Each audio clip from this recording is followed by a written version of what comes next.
Nous parlons aujourd'hui du ciment, où le problème de l'émission du CO2 n'a pas encore de solution.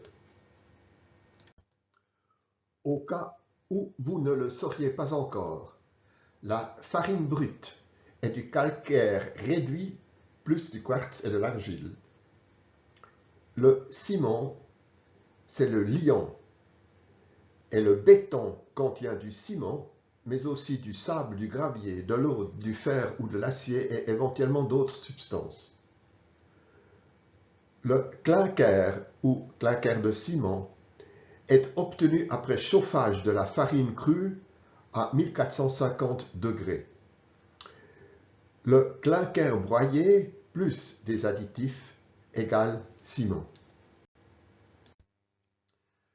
Le processus de production de ciment commence dans les carrières par l'extraction du calcaire et de l'argile. Ce matériel est broyé afin d'obtenir la farine crue. Celle-ci est chauffée à 1450 degrés dans des fours à tambour. Il en ressort le clinker. On y ajoute d'autres substances en vue de l'utilisation prévue. Le tout est broyé pour obtenir le produit final, c'est-à-dire le ciment. N'essayez pas de faire cela dans votre salon. Les fours à tambour sont d'énormes machines avec un rendement de 1000 à 3000 tonnes par jour.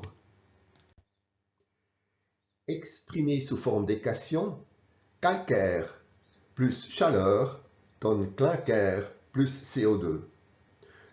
Ce processus produit beaucoup de CO2. La dépense énergétique contribue pour un tiers, mais les réactions chimiques lors de la transformation de la farine brute en clinker pour 2 tiers. Au total, cela représente 4 gigatonnes ou 7 à 8% des émissions mondiales de CO2, soit 2 ou 3 fois plus que l'ensemble du trafic aérien. Il est relativement facile d'éliminer le CO2 du tiers de la dépense énergétique, mais il n'existe pas de solution opérationnelle pour les 2 autres tiers du CO2 qui proviennent de la réaction chimique. On le voit clairement dans ce graphique avec des prévisions pour la Suisse jusqu'en 2050. Les émissions de CO2 de l'industrie sont réparties en 3 catégories: chimie, ciment et tous les autres.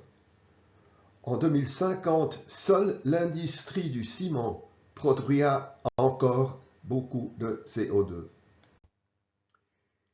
Il y a eu plus de constructions en Chine entre 2000 et 2015 qu'aux États-Unis pendant tout le XXe siècle. Ce graphique montre que comparé à la Chine, la production de ciment en Amérique du Nord et en Europe est presque invisible. Voici quelques pistes pour réduire les émissions de CO2 de l'industrie du ciment. L'énergie pour les carrières, le transport et la clinkerisation peut provenir de sources sans CO2, nucléaires ou solaires par exemple.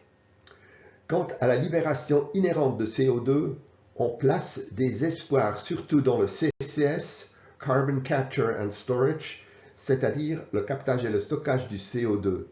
Voir à ce sujet la vidéo séparée à paraître la semaine prochaine.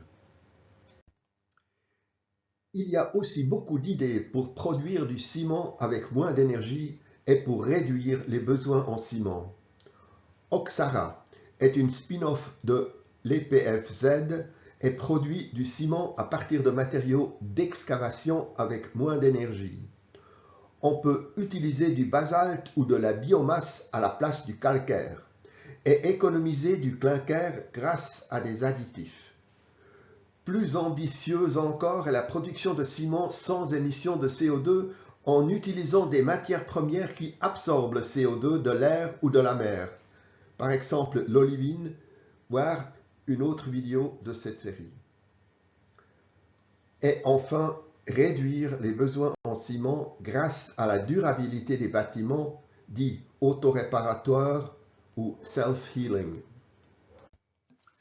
Vous trouverez les sources utilisées dans la description de la vidéo ci-dessous.